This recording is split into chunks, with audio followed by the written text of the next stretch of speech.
Прывітанне ўсім слухачам і гледачам Еўрарадыё. Мы ў жывым эфіры, як звычайна, у дзень у пятніцу ў нашай студыі блогер і палітык Александр Кнырович. Прывітанне, Александр. Дзень добры, Павел, дзень добры, паважаныя гледачы. Ну, а калі так, гэта значыць, што будзем абмяркоўваць апошнія эканамічныя і палітычныя падзеі ў Беларусі, у асноўным у свеце. Так, для кантэкста, абсолютно жывы эфир. Калі ласка, пішыце у чат трансляцыі, што думаеце. Мінулым разам мы так подзарабілі трохі грошай, зарабілі грошай для Еўрарадыё, але скажу, што я у адрозненне ад маёй калегі не буду зачытваць усе каментары, якія вы за грошы, за донат напішыце. Я толькі тыя, якія не абражаюць нікога і маюць нейкі сэнс, да? Дадаюць канструктыва ў нашу размову. Тым не менш, калі ласка, каментары пішыце, ставце лайки, дызлайки. Павінен дадаць да слова гаспадара Павла, што ёсць такая адмысловая інстанцыя, якая вырашае, абражаюць, не абражаюць тыя ці іншыя каментары, ці публікацыі ў СМІ, і таму вы можете таксама звярнуцца, как і некаторыя іншыя удзельнікі гэта інфармацыйнага поля. І вось сёння ў нас адбылося одно рашэнне цікавае. Ну, вот Александр забегая крыху наперад, конечно, я хотел пачаць з таго, што у Александра есть уласны YouTube-канал, які называется Кнырович, на якім выходзіць відэа, звычайна па чацвяргах. Апошнія 3 відэа я паглядзеў, просто бамбічна неяк зайшлі. Да капец. Да, і па пятніцах вось тут у студыі Еўрарадыё мы звычайна абмяркоўваем гэтае відэа і там тое, што вакол яго разгортваем, як бы, як цукерачку, да, даем вам задаць пытанне і зноў жа падзяліцца. Апошняе відэа было пра Еўраопт. Што будзе з Еўраоптам? Я б яшчэ дадаў, што будзе з секонд-хендамі, таму што паралельна там сілавікі разграмілі і вялікую сетку секонд-хендаў адзення з Еўропы. Мы не ўмесцілі ў 20 хвілін, ведаеце, яно і так выходзіць больш, ну, ўсё ж такі стандартныя нашы нейкія такія межы 12-15 хвілін, а тут відео на 20 хвілін, а калі б гэта было яшчэ і секонд-хенды, то гэта было бы, не ведаю, там гадзіну можна размаўляць. Ну, секонд-хенды — это особая тэма. Яна не ў першы раз всплывае. Просто раней, ну, ведаеце, калі просто цёця з Легпрома весь час кажа, не трэба нам секонд-хенды, не трэба, это одно. А калі ўжо АМАП прыходзіць і затрымлівае 11 кіраўнікоў, да, это ўжо не размова на нейкай іншай, да, мове. Вось, тут у секонд-хендаў ўсё зжацца, сціснуцца мусіць унутры. Вось, закінем гэты кручочак пра Еўраопт. Ну, калі ўжо Александр сказаў пра этыку, пра орган нейкі, да, то, ну, гэта, конечно, наша больш унутраная тэма. Недавно была створаная рада па медыаэтыцы, і калі вам нешта не падабаецца ў медыях, вы можете звярнуцца ў гэтую раду і папрасіць разгледзець на нейкі канкрэтны кейс. Што праўда, рада можа вам адмовіць, калі, і зноў жа, калі вот абразы там у вашым звароце, здаровага сэнсу некага няма і гэтак далей. Але сёння гэтая рада вынесла першае рашэнне на скаргу спадарыні Марыны Гірын з АББА, з Асацыяцыі беларускага бізнеса за мяжой. Яна скардзілася, што Еўрарадыё парушыла ў сваім артыкуле на АББА, падалі ў польскую пракуратуру этычныя стандарты. І ўвогуле так працаваць нельга. Шмат разоў рознымі словамі напісала ў сваёй скарзе Марына Гірын. Рада па медыаэтыцы вырашыла, што Еўрарадыё не парушала кодекс прафесійнай этыкі беларускіх журналістаў. Я, правда, што чытаў пакуль загаловак, магчыма, там ведаеце як. Кодекс не парушала, але... Давай, наваливай. Вось, але, ну, прынамсі, кодекс па медыаэтыцы мы не парушалі, можам працаваць далей з чыстым сумленнем. Александр, ну давайте перед тым, як мы будзем Лукашенко, Петкевич, вот это вот. Еўраопты. Тое, што реально ў Беларусі датычыцца кожнага. Крамы в нейкіх абсалютна дробных месцах, прычым адзіная часам крама, якая там ёсць. І вот сілавікі прыйшлі. Што далей будзе? Слухайце, ну што будзе далей? Як я разважаю? нешта пятніца. Як я разважаю ў сваім відосе, якія могуць быць прычыны з такой падзеі, і то, што можна сцвярджаць 100%, што гэта не бульба. Таму што такія рэчы, якія з гэтымі маскі-шоу, выманнем некай бухгалтэрыі, яны рыхтуюцца некалькі месяцаў. То бок яны пачалі рыхтавацца яшчэ да таго, як увогуле пачалі нейкія там словы пра слова бульба і недахоп гучаць. Гэта першае. Па-другое, канешне, Еўраопт гэта ўсё ж такі прыватная кампанія. Як бы мы не разглядалі ее як амаль дзяржаўны бізнес, ўсё ж такі гэта цалкам прыватная кампанія, якая вельмі цікава структуравана праз Кіпр, і не ведаю, як зараз, але звесткі ў прэсе за мінулыя гады сцвярджалі, што там Кіпр, а потым стаяць тыя самыя Біваі, брытанскія Вірджынскія астрава, дзе ўвогуле няма ніякіх падаткаў, ніякай справаздачнасці за фірмы і так далей. Так вось, гэта прыватная кампанія, якую не чапалі амаль 20 гадоў так усур'ёз. І як не чапалі, Александр, уласнікі Еўраопта нездарма жывуць у Манака ўжо вельмі доўгі час. 20 гадоў. То бок там чапанулі, яны з'ехалі, і вот з таго часу ўсё гладка. Ўсё ж такі іх чапанулі тады, калі яны не былі гігантам, калі яны не займалі 80% нашага раздробнага рынку. І трэба разумець, што зараз Еўраопт каштуе ад 2 до 3 мільярдаў долараў. Гэта яго сапраўдная цана, і ў нас няма камерцыйных кампаній, калі не лічыць нейкі там Wargaming ці EPAM, якія ўжо не беларускія кампаніі, а вось беларускія кампаніі па такой цане ўвогуле няма. Магчыма, можна ацаніць, ведаеце, Белкалій, трохі большую суму. Магчыма, можна ацаніць такіх манапалістаў, як, напрыклад, БелЖД, калі чыгунка. Ці тэлекам, калі-небудзь яны будуць прыватызаваны, будзе зразумела іх цана, але вось так камерцыйнага ці вытворчасці нейкай, напрыклад, там Маза ці Белаза, увогуле у нас няма такіх кампаній. Таму гэта наезд на кампанію коштам 2-3 мільярда.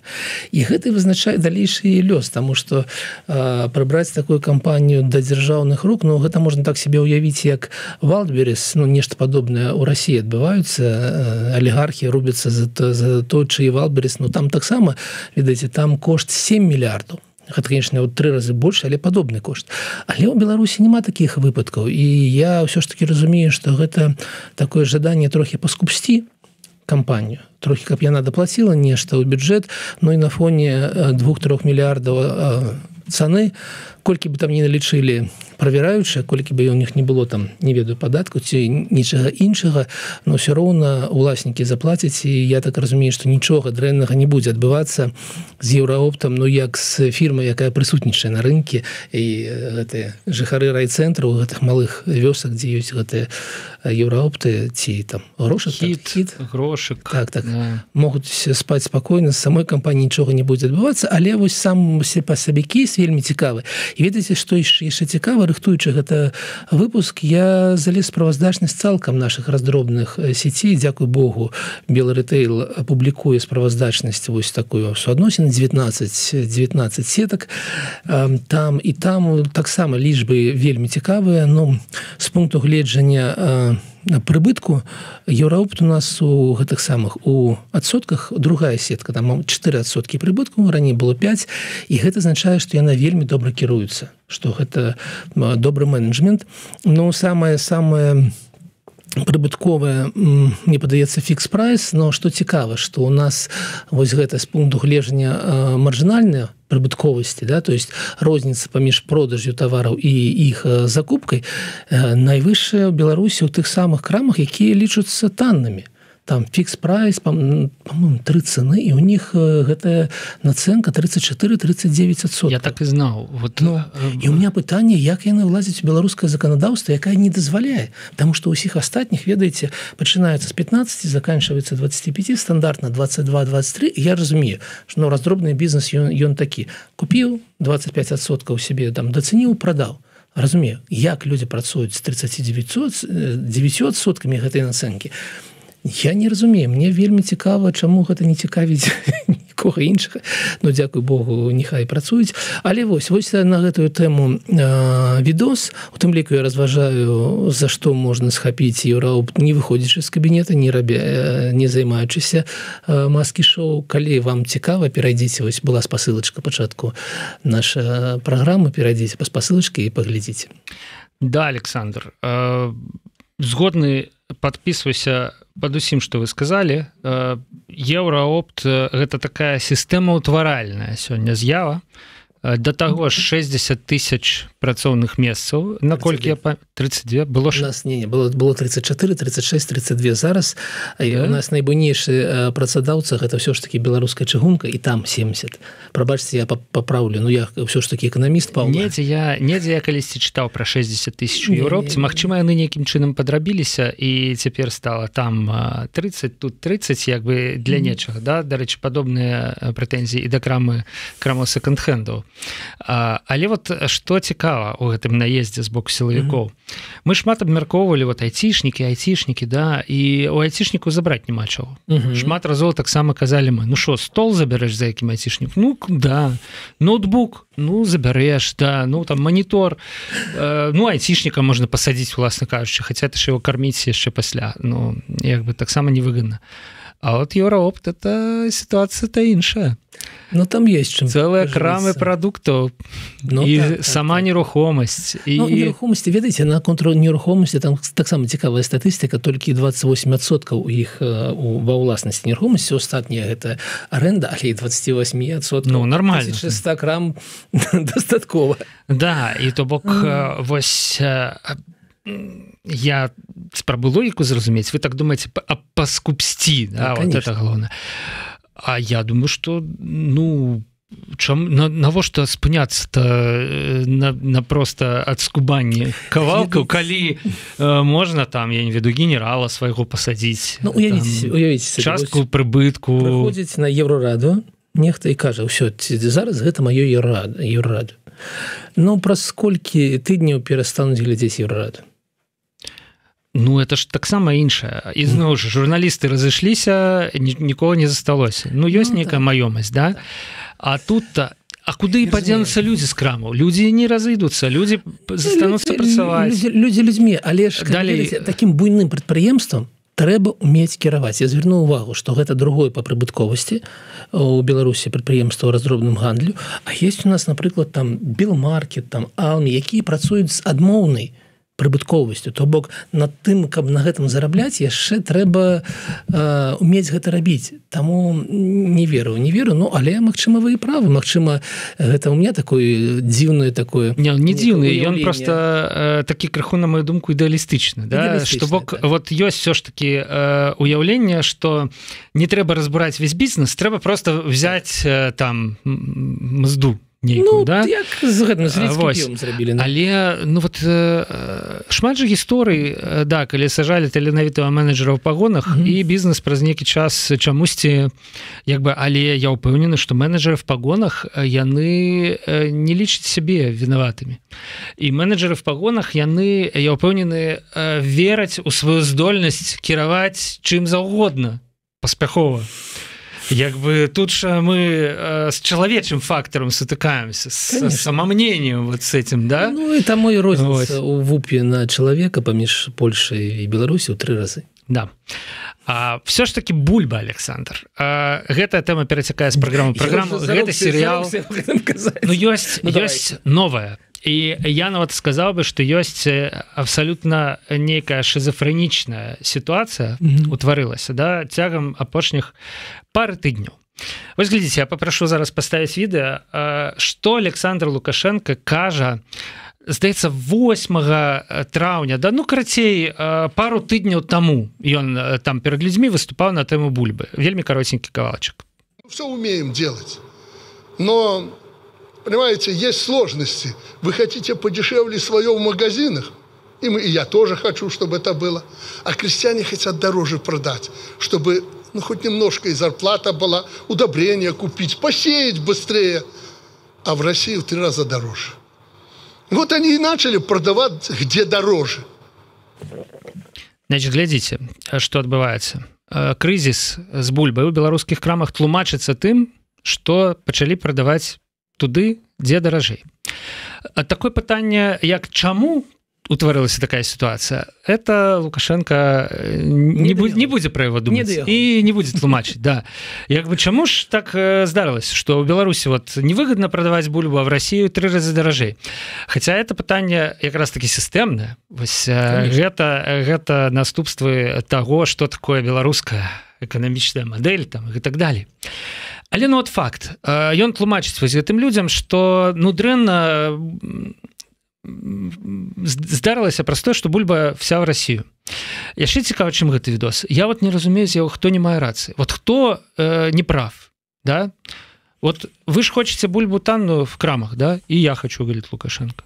А яны хочуць заробак. Это ж нормально, што людзі хочуць заробак, да? І прадаюць бульбу в Расію. Так, а хто ж не мае рацыі? Все маюць рацыю, Александр. І это ж некий тупик. Все, просто конец. Да?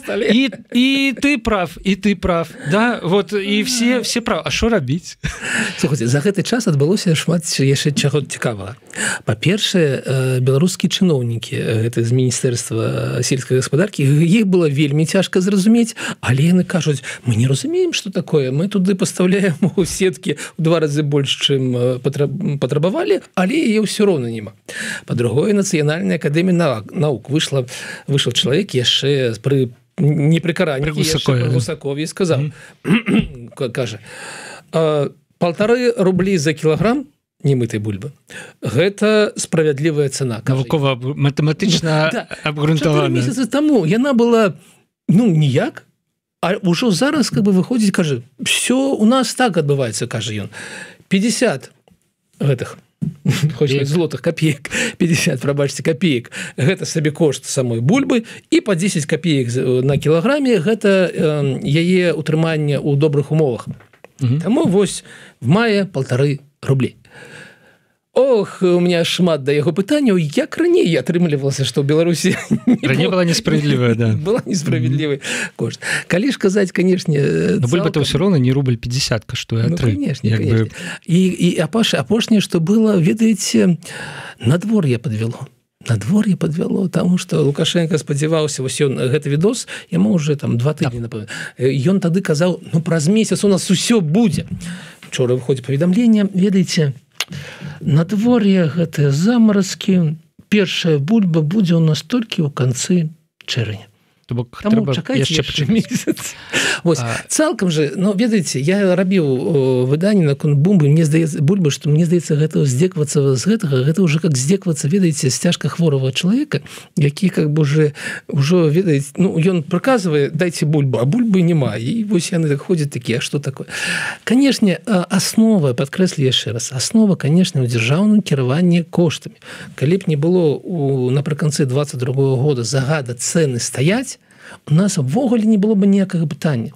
Таму што праз цэны стаяць, скараціліся плошы пад бульбу, таму што было невыгадна тым самым крестьянам, за якіх ён так хвалюецца, якія такія хацяць зарабіць, атрымаць грошы. Так было невыгадна вырошчваць. Яны скарацілі пасевы на 30%. З-за гэтага атрымаўся дэфіцыт бульбы ў краіне. Тое ж самае адбылося, амаль тое ж самае адбылося ў Расіі, але па іншым прычынам. І здрасте, хотели Советский Союз, жадали Советский Союз. Советский Союз выглядае так. Магчыма, ёсць мороженое по 20 копеек, но ты заходишь в краму, а там, калі ёсць один сорт колбасы, то гэта шчасце, за ім стаіць чарга на 1,5 гадзіны. Так выглядае Советский Союз, вельмі добры прыклад, і што дзіўна, мне здаецца, я верыў, што ён скончыцца восень. Чаму? Таму што Турчин сказаў, кошты могуць быць ісці наверх. І гэта было так замалявана, але то, што мы зараз бачым у крамах, ніхто не сажае чалавека за тое, што яго ў краме па 3 рублі, па 4, па 10 рублёў бульба. Больш не сажаюць. Все, Турчин прыйшоў, сказаў, все, мы з гэтым скончылі. І мне здавалася, што гэта вырашыць пытанне, таму што гэта азначае, што все могуць сеяць сколькі захацяць, зарабляць сколькі пажадаюць, прадаваць у Расіі столькі, сколькі пажадаюць, усё будзе рынкава. Не сацыялістычна. Але не паспелі, магчыма, таму што я бачу, як зараз ад справаздачыцца ісполкомы, і, напрыклад, у Гомелі у мінулым годзе было 2,5 тысячы гектараў пад бульбу, а ў гэтым 2,400. То бок скарацілі. І Я вам зараз расскажу про это. Значит, Александр, не все яшчэ, вот не все навіны вы ведаеце. Бульбовыя навіны, да. Вось памятаем гэтыя відэа, дзе прадаваць бульбу ў Расію дрэнна, і праз гэта праблемы. У крамах няма бульбы. Значит, што Лукашенко кажа учора? Няма відэа, я зацытую просто. Значит, трэба больш сеять бульбы. Советую этим заниматься. Еще время есть, семена есть, это надо довести до всех. Спрос на картофель будет колоссальным, потому что на главном нашем рынке в России большая гибель по картофелю, у них также были серьезные заморозки. Так это отрымливается. Сейте больше бульбы и продавайте в Россию. Прямым текстом. Ты 2 тыдні тому, ну вот, адносна этой цитаты, казаў, простое, что бульбы продаюць в Россию, не мае я ў Беларусі. Это проблема. Ну, да, яны хочуць больш грошай, хочуць заробкі там и так далее. Сёння ты кажаш, сеяце больш, продавайте в Россию. И зноў, ну, будуць... Стварайце праблему на беларускім рынку. И все б нічога. Але справа тым, што сеяць бульбу ў Беларусі скончылі 14 траўня. Все. Советы вот эти... Краина советов, да? Парадов. Да, сейте больше бульбы, все, не працуе. Скончили сеять уже на 3000 гектаров больше. Посеяли агулам. Не ведаю, ці выратуе гэта нас у восень і у весну, прынамсі, 2026 года, калі вот пачнуцца на главном нашем рынке в России чарговыя праблемы з бульбай. Вось, але нешта мне падказвае, што не. Як бы нешта мне падказвае, што не. У гэтым серыяле будзе яшчэ і 3-й сезон. У гэтым серыяле будзе яшчэ і 3-й, і вот колькі будзе гэтай улады, ну, Турчын, конечно, звязваем мы нейкія спадзевы з ім, але вот... Шчыра кажучы, я гляжу на яго, што ён робіць, я гляжу на ягоныя словы, пакуль у меня няма ніводнага пытання. Гэта не тое, як было з Галученко, наконт якога можна было кожны дзень фелетон пісаць. Да, але, бачыце, все апынулася складаней, так. Чым як Трамп, які абяцаў за дзень спыніць вайну в Украіне. Калі рэальна пачаў спыняць, апынулася, што там как-то не спыняецца. Да? І вот Турчын, конечно, таксама мог паабяцаць, ну, па-чэснаму не паабяцаў нічога наконт бульбы, а гучала б нормально. Я за дзень верну бульбы у краму. Да? Ну, не вяртаецца пакуль бульба, не так это стало просто. Пераходзім, Александр, крыху, відаць, да палітычнага блока. Вот з Турчыным у нас шмат спадзеваў, а ёсць яшчэ такая фігура, як Наталья Петкевич. І я чытаю ў чатах, калі шчыра, я вот шмат дзе там прысутнічаю ў чатах, таксама шмат нейкага вот спадзеву.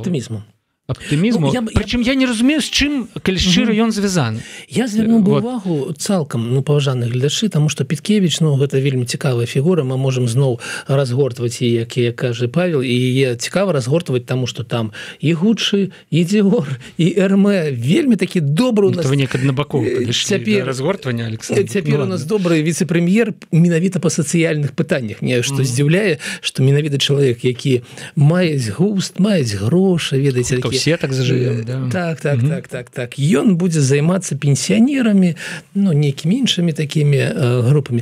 Цікава. Але, па-першае, я звярнуў бы увагу на тое, што вярнуўся Вакульчык з ссылкі, які праспаў цалкам 2020 год, які быў калісьці другім чалавекам у краіне, які кіраваў КДБ, і быў, ну, ведаеце, ён быў моцным чалавекам, а потым, калі здараўся 20, яго паслалі кудысьці ў Бярэсце памочнікам прэзідэнтам, і ўсё. Зараз ён вярнуўся ва ўладу.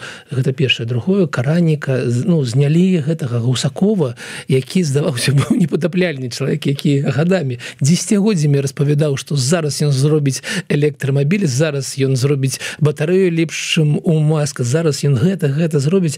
Ну, вось, скончылася яго эра. Дзіўна, што не пасадзілі. Дзіўна, што ўшоў спакойна. Зараз на яго месцы, канешне, Каранік, які гатовы на все, але ўсё ж такі гэта выглядае як некая ссылка для Анатолия Караніка, потому что пасада главы Академии наук гэта такая пенсіянерская пасада. Па-трэцяе, я бы звярнул увагу на тое, што змяніліся 2 зама ў Галоўчынка ў Нацыянальным банке, потому что іх ввогуле было 3, калі не памыляюся, фамілія Калечыцы. Прабачце, калі ласка, калі я памыляюся фамілію, ён застаўся толькі, але 2 змяніліся, і гэта дрэнна, таму што я спадзяваўся, што каманда Калаўра астанецца на месцы і што Галоўчынка будзе ўсё ж такі такі вяселевы генерал такі. Не, мяняецца каманда, і гэта ад гэтага трывожна. І вось Наталья, канешне, Петкевіч. Я таксама не раздзяляю спадзевы тых самых каментатараў, і у некаторых чатах я таксама разам з Паўлам знаходжуся, магчыма, не ва ўсіх, а магчыма, і у Паўла болей как бы шырокі, магчыма, і у Александра болей агляд. Ну, але ёсць вот аптымізм. Але вось гэтая тэма аб тым, што вось, ну так, не дэмакратка, не там, ну, нейкая рэфарматарка, але ўсё ж такі чалавек, у якога галава на плечах нармальная, які не несе лухту кожны дзень, і як быццам ад гэтага будзе нешта добрае. Першыя яе крокі, ведаеце, яна заявіла, прыехала да Смалявіч, пасвяціла гэтым самым пасакам, рамянём за $1000 в вочы смалявічанам, і заявіла, што менавіта гэты горад Смалявічы гэта такі узорны горад-спадарожнік для Менску. І вось гэта мяне ўжо цікавіць, таму што, ведаеце, цалкам праграма спадарожнікаў яна правалена, павінна было у нас 6 такіх гарадоў, правалена праграма цалкам, і ў Смалявічах там ужо павінна было жыць 50 000 чалавек, а жыве толькі 23. Гэта цалкам такая чорная дзірка, гэтая праграма, і вось чалавек хлусіць у першы ж дзень сваёй працы як віцэ-прэм'ер, магчыма, за дзень да таго. Таму я таксама не бачу некага аптымізму. Ну і з другога боку, ведаеце, а што мы маглі бы у гэтай, у сацыяльнай галіне, што б мы маглі бы лічыць аптымізмам? Так, ну, глядзіце. Ну, канешне, пасобе па беспрацоўю, калі б яны ў нас сталі, ну, хаця б рублей так 800, ну, добра, 500, каб на іх можна было купіць некіх харчоў, а не 40 рублёў на 3 месяцы. Калі б яна прапанавала гэта, я бы лічыў, што гэта добра. Калі б яна прапанавала, ведаеце, бескаштоўны праезд у грамадскім транспарце, як ён існуе ў Варшаве для людзей сталага ўзроста больш за 70 гадоў, цалкам не трэба плаціць за транспарт, а за 65 пенсіянераў каштуе праезд на ўсе віды транспарта 42 беларускіх рубля на год каштуе. Калі б яна гэта прапанавала, калі б яна прапанавала бескаштоўныя лекі для гэтых самых груп, для дзяцей до 18, для людзей старэйшых за 65, магчыма, калі б яна прыйшла з такой праграмай, ну, мы бы распавядалі, што вось прыйшоў чалавек, які нешта жадае зрабіць. Пакуль няма ніводных спадзеваў, ну, магчыма, нашы з вами каментатары лічаць, што тое, што чалавек не несе лухту і не збіраецца сажаць за краты, гэта ўжо добра ў нашым становішчы. Магчыма, гэта і добра. Але, ну, ніякіх такіх намёкаў на тое, што Наталья Петкевіч будзе некім пазітывам у гэтай сацыяльнай галіне, ну, зараз не бачна.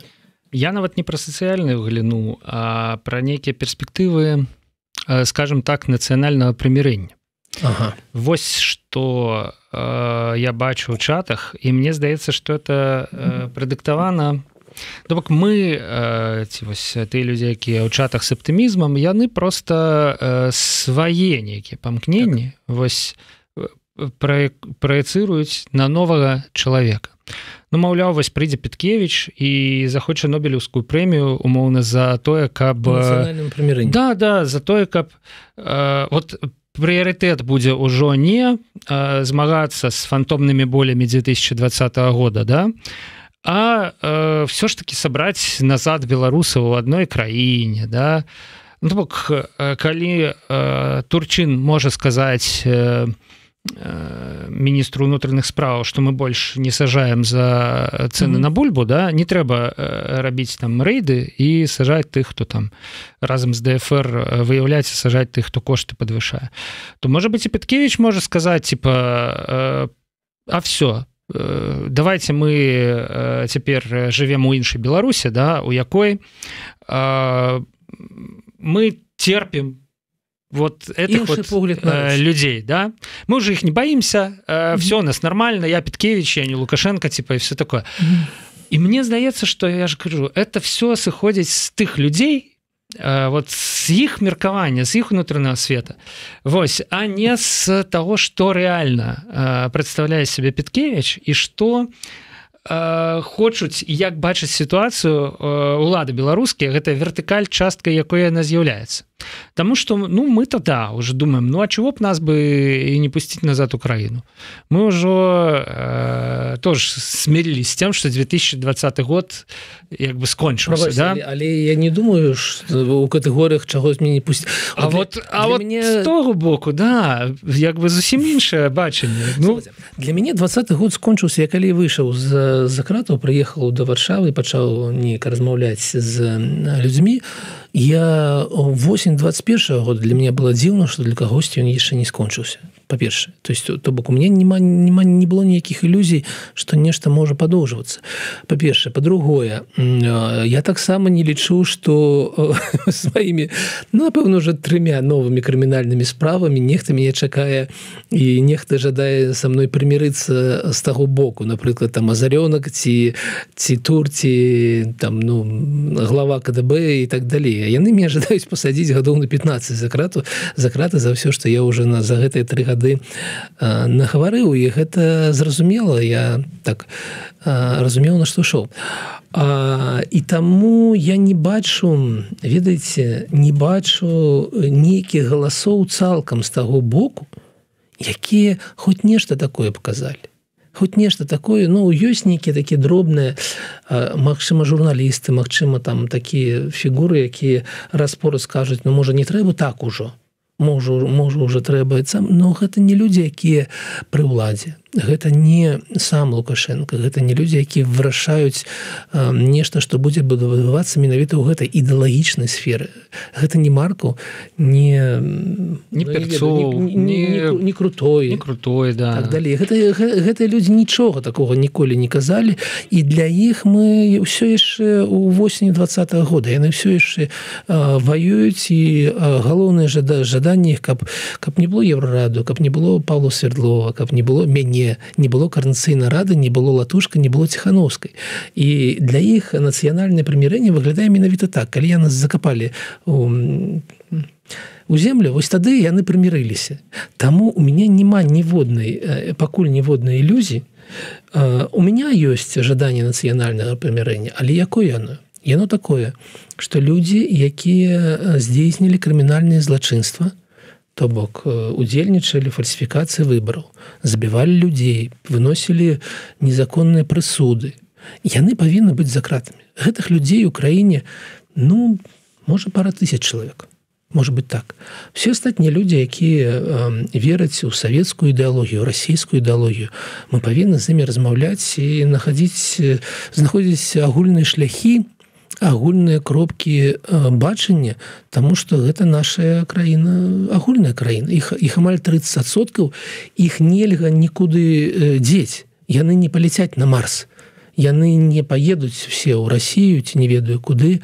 І яны будуць жыць у Беларусі, і трэба размаўляць на той мове, на якой можна, магчыма, з імі размаўляць. Таму для мяне вось так выглядае прымірэнне, але не з тымі людзьмі, якія завершаюць крымінальнае злачынства. Александр, падсумоўваем гэты кавалак нашай размовы.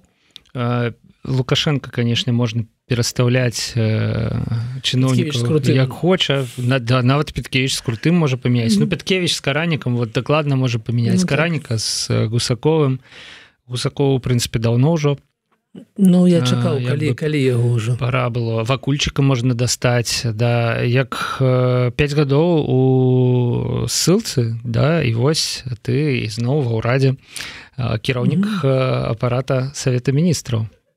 Гэта я скажу, ну, как адміністрацыйная, конечно, але не апошняя пасада. Вось, але ніякага аптымізму ў звязку з гэтым, ну, там, типа, прыйшла Петкевич, зараз все зменіцца, да, это все, конечно, просто мы сваю стому ад сітуацыі, да, і сваё жаданне того, каб все ж таки нейкі здаровы сэнс перамог, мы гэта агучваем, але рэальных падстаў нейкіх так думаць няма. Александр, ну мушу все ж таки агучыць адзін каментар за донат. Давайте. Каментар такі, ну без абразаў прынамсі. Колькі грошай трэба заданаціць, каб Кныровіча больш не запрашалі на эфір, няма сіл слухаць гэтага балабола. Это нават не пытанне да вас, это, відаць, пытанне да мяне. Гэта мы будзем вырашаць разам. І мінулым разам была названая сума, яна ніяк не змянілася, 2000 евро. 1000 для Еврораду, 1000 для мяне. І на некаторы час некаторы час. Ага, я не ў курсе быў, што такія умовы ў нас. Але нават адказ на пытанне ёсць. Трэба, да. Ну, Чукчы не пісацель, Чукчы чытацель. Як бы наадварот. Да.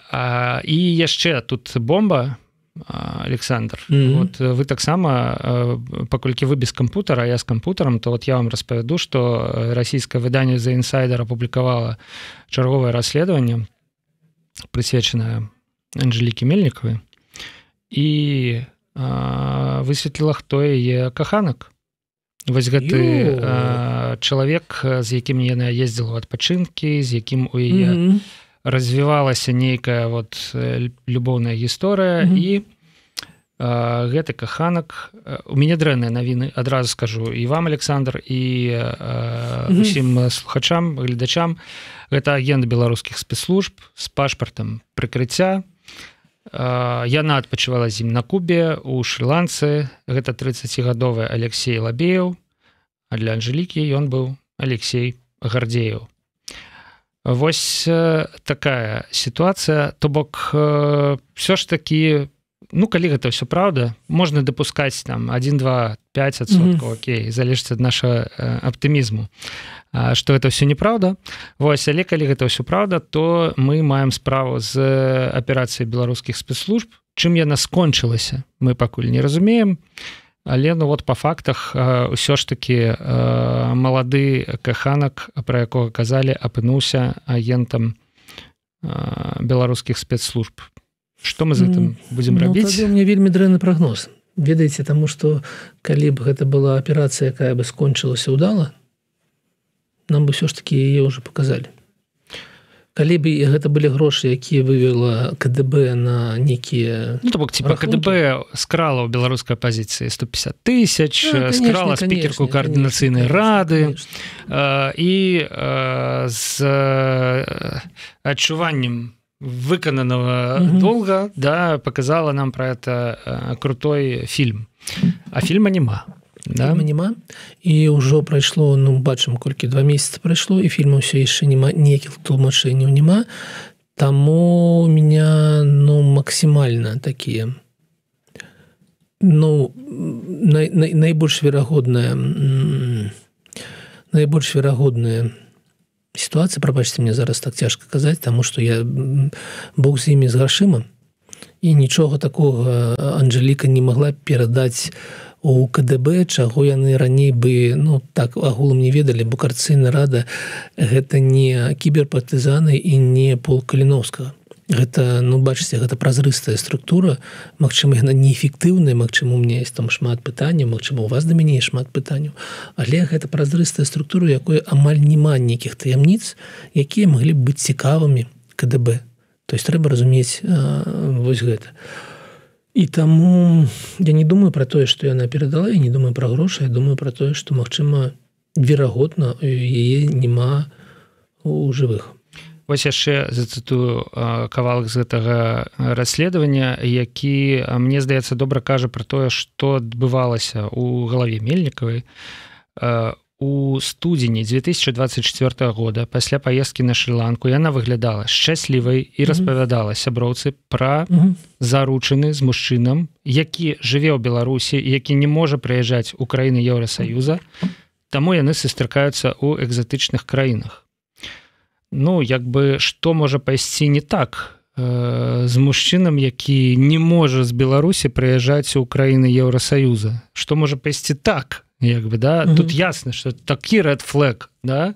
Ну, што ну спыніся, ты спікерка коаардынацыйнай у студзені 24 это за яна ўжо спікерка коаардынацыйнай рады. Яна стала за полгода таго улетку 24 года. Карацей, спыніся, ты спікерка коаардынацыйнай рады, на іншым баку мужчына, які жыве ў Беларусі і не можа прыязджаць у краіны Еўрасаюза. Але яна не спыняецца, гэта значыць, што нейкае вялікае каханне, я так разумею, і якое засланіла сабой крыху здаровы сэнс, пра які мы вельмі часта згадваем падчас гэтага стрыма. Колькі такіх выпадкаў было за гісторыю? Вы можете прыгадаць, конечно, не там вы можете памяняць месцамі мужчыну і жанчыну, былі, але выпадкаў такіх было шмат. Мы да гэтага ставімся як для некай дзівосткі, но ведаеце, мы ўсё яшчэ ставімся цалкам да сітуацыі, як быццам гэта некая гульня. З таго боку КДБ, ГУБОПік і астатнія ставіцца як да гэта вайна, якая ідзе з дэмакратычнымі коламі Беларусі. А мы, конечно, все яшчэ кажам пра нацыянальнае прымірэнне з імі ж, так? Все яшчэ верым, што яны вось заўтра скажуць, добра, мы пажартавалі, больш мы так не будзем. Яны будуць. Калісьці таго самага Сцепана Бандеру забілі ў Мюнхене, так? А Троцкі атрымаў гэтым людаробам у Мексікі. І такіх забойств было шмат. І менавіта так КДБ і ставіцца зараз, і сам Лукашенко ставіцца зараз да нас. Ставіцца так да людзей, які сидзяць за кратамі, да Бабарыка, да Статкевіча, да Ціхановскага, да Калеснікавай. Гэта ворагі, з якімі ніякага прымірэння быць не можа. І, канешне, калі мы ўжо кажам пра палітвязняў, быў дзень палітвязняў, бачыце, што адбываецца. Ніякага закона, тое, што адбываецца з нашымі палітвязнямі, не умяшчаецца ў гэты выканаўчы кодекс, крымінальны выканаўчы кодекс. Тое, што ім адбываецца, гэта беспредел. Людзі гадамі сядзяць адныя ў камерах. І гэта не пакаранне па закону, па судзе, гэта помста асабістая. І забіццё, колькі ў нас ужо выпадкаў палітвязняў, якія загінулі. Таму гэта ўсё адзін ланцужок. І, канешне, вельмі мне зараз цяжка на душе, таму што я не магу, ведаеце, я не магу гуляцца такое хі-хі-ха-ха, вось якая яна там закахалася. Гэта аперацыя вось такім выглядзе. Такія аперацыі, яшчэ раз падкрэслю, шмат выпадкаў цалкам у свеце.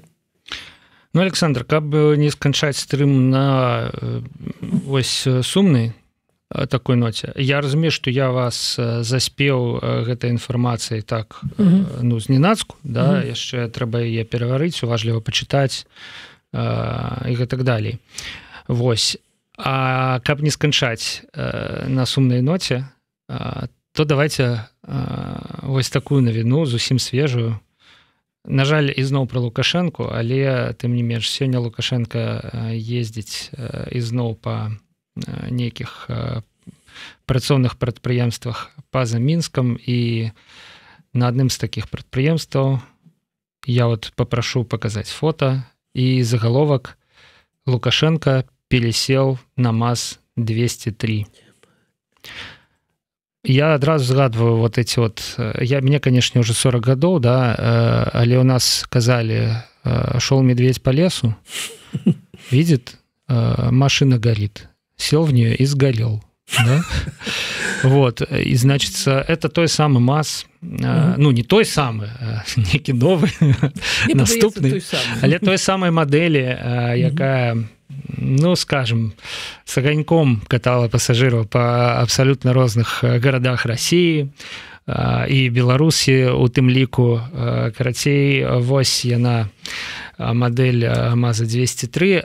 І Лукашенко, я так разумею, захацеў крыху зрабіць станоўчага піару. Маўляў, я не боюсь, и вы не будете по заводу поездить да, на ёй. И вы набываете, коли ласка, вот хороший МАЗ, да, я еду, и вам, мусіць быць, не страшно.